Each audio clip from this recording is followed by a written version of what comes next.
श्री साईं बाबा की शिरडी में लीलाएं जितनी सरल प्रतीत होती है उतनी ही गूढ़ और आध्यात्मिक थी। उनके व्यवहार, उनके शब्द और उनके क्रम सबके पीछे कोई न कोई गहरा अर्थ छिपा होता था।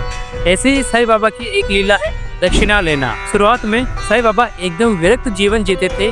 न उन्होंने कभी से कुछ मांगा, न ही किसी वस्तु के प्रति उनकी कोई आसक्ति दिखाई। वे टूटे हुए चूल्हे के पास मस्जिद में रहते थे और जली दिया सलाइयाँ चुनते हैं और अपने पास रखते थे। कभी कभी यदि कोई भक्त उनके चरणों में एक पैसा रख देता था तो वे उनसे तंबाकू या तेल खरीद लेते थे। यदि कोई भक्त 2 पैसे देते तो एक पैसा वो अपने पास रख लेते थे और दूसरा पैसा वापस लौटा देते थे। ये उनके सरल जीवन का प्रतीक था। न संग्रह, न अभाव, केवल संतोष। समय के साथ साईं बाबा की ख्याति बढ़ती गई। दूर दराज से भक्तगण दर्शन को आने लगे। काका साहब दीक्षित और कुछ अन्य शिष्य ये मानते थे कि संत के दर्शन के समय कुछ न कुछ अर्पण करना चाहिए। यही से बाबा ने दक्षिणा लेना प्रारंभ कर दिया। पर ये दक्षिणा कोई साधारण धन संग्रह नहीं था। ये तो केवल एक मनोवैज्ञानिक और आध्यात्मिक प्रयोग था। साईं बाबा दक्षिणा के रूप में कभी 2 रुपए मांगते, कभी 11, कभी 16। ये राशि हर व्यक्ति के लिए अलग अलग होती थी।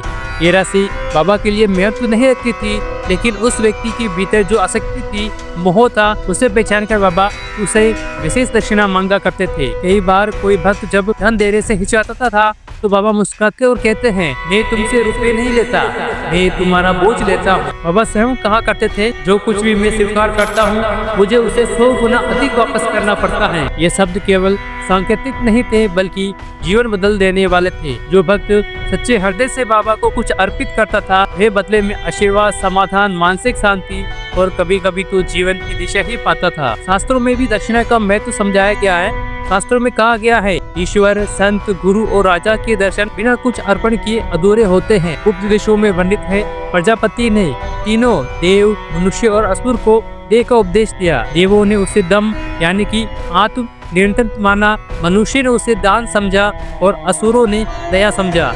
मनुष्य को दान का आदेश मिला क्योंकि यही उसे अहंकार और मोह और लालच से मुक्त कर सकता है। बाबा इसी उपदेशीय शिक्षा को व्यवहार में उतार रहे थे। दक्षिणा कोई लेन देन का साधन नहीं था, ये तो चित्त शुद्धि की प्रक्रिया थी। जब भक्त बाबा को धन अर्पण करता था तो वे भीतर से खाली होता है और वही खालीपन बाबा की कृपा से भर उठता था। दक्षिणा मोह से मुक्ति का मार्ग होती है। दक्षिणा मांगने का उद्देश्य केवल एक था, भक्त को उसका अपना छोड़ने के लिए प्रेरित करना। जो मोह छोड़ सकता है वही सच्चे अर्थों में मुक्त हो सकता है। इसलिए जब बाबा दक्षिणा मांगते थे तो वे धन नहीं मांगते थे, वे मांगते थे तुम्हारा अहंकार, आसक्ति और भय। जो बाबा को कुछ देता था वो खाली हाथ नहीं लौटता था, वो लौटता था मन की शांति, आत्मा की शुद्धि और जीवन की नई दिशा लेकर। ओम साईं राम।